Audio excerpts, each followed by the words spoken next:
జమ్మూ కాశ్మీర్లోని కుప్వారా జిల్లాలో భద్రతా బలగాల ఆపరేషన్ పింపుల్ కొనసాగుతోంది. ఉగ్రవాదులు ఉన్నారనే సమాచారంతో బలగాలు గాలింపు చర్యలు చేపట్టాయి. ఈ క్రమంలో ఇరు వర్గాల మధ్య ఎన్కౌంటర్ జరిగింది. కాల్పుల్లో 2 ఉగ్రవాదులు హతమయ్యారు. ఈ విషయాన్ని భారత సైన్యానికి చెందిన చినార్ కోర్ ఎక్స్ వేదికగా వెల్లడించింది. ఈ వారంలో భద్రతా బలగాలు ఆపరేషన్ ఛత్రు చేపట్టాయి. కిష్తీవాడ్ జిల్లాలో 3 ఉగ్రవాదులు దాక్కున్నట్లు సమాచారం అందడంతో ఈ ఆపరేషన్ చేపట్టారు. జమ్మూ కాశ్మీర్లోని కుప్వారాలో భద్రతా దళాలు ఉగ్రవాదుల మధ్య ఎన్కౌంటర్ జరుగుతోంది. నిఘా సంస్థల నుంచి వచ్చిన పక్కా సమాచారం మేరకు సైన్యం, ఇతర భద్రతా దళాలు కుప్వారా జిల్లాలోని కేరన్ సెక్టార్లో సంయుక్తంగా ఆపరేషన్ ప్రారంభించాయి. భారత సైన్యం చీనార్ కార్ప్స్కు ఈ విషయాన్ని వెల్లడించింది. చొరబాటు ప్రయత్నాన్ని భగ్నం చేయడానికి ఈ ఆపరేషన్ ప్రారంభించినట్లు చీనార్ కార్ప్స్ స్పష్టం చేసింది. ఆపరేషన్ సమయంలో అప్రమత్తమైన సైనికులు అనుమానాస్పద కార్యకలాపాలను గమనించి ఉగ్రవాదుల్ని హెచ్చరించారని, దాంతో వారు కాల్పులకు తెగబడ్డట్లు చెప్పారు. ఆ తర్వాత భద్రతా దళాలు సైతం ధీటుగా స్పందించాయని చెప్పింది.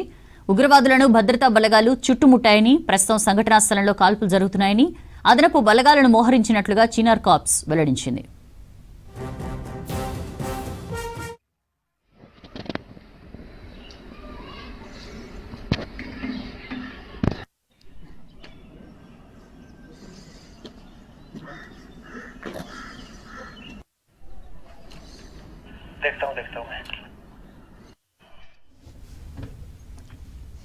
జమ్మూ కాశ్మీర్లోని కుప్వారా జిల్లాలో భద్రతా బలగాల ఆపరేషన్ పింపుల్ కొనసాగుతోంది. ఉగ్రవాదులు ఉన్నారనే సమాచారంతో బలగాలు గాలింపు చర్యలు చేపట్టాయి.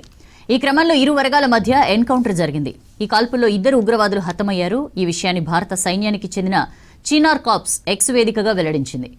ఈ వారంలో భద్రతా బలగాలు ఆపరేషన్ ఛత్రు చేపట్టాయి. కిష్తీవాడ్ జిల్లాలో 3 ఉగ్రవాదులు దాక్కున్నట్లు సమాచారం అందడంతో ఈ ఆపరేషన్ చేపట్టారు. జమ్మూ కాశ్మీర్లోని కుప్వారాలో భద్రతా దళాలు ఉగ్రవాదుల మధ్య ఎన్కౌంటర్ జరుగుతోంది. నిఘా సంస్థల నుంచి వచ్చిన పక్కా సమాచారం మేరకు సైన్యం, ఇతర భద్రతా దళాలు కుప్వారా జిల్లాలోని కేరన్ సెక్టార్లో సంయుక్తంగా ఆపరేషన్ ప్రారంభించాయి. భారత సైన్యం చీనార్ కార్ప్స్ ఈ విషయాన్ని వెల్లడించింది.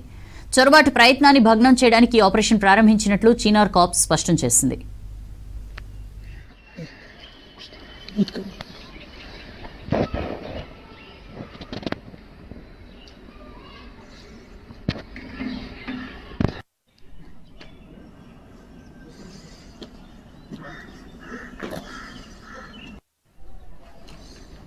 देखता हूँ मैं।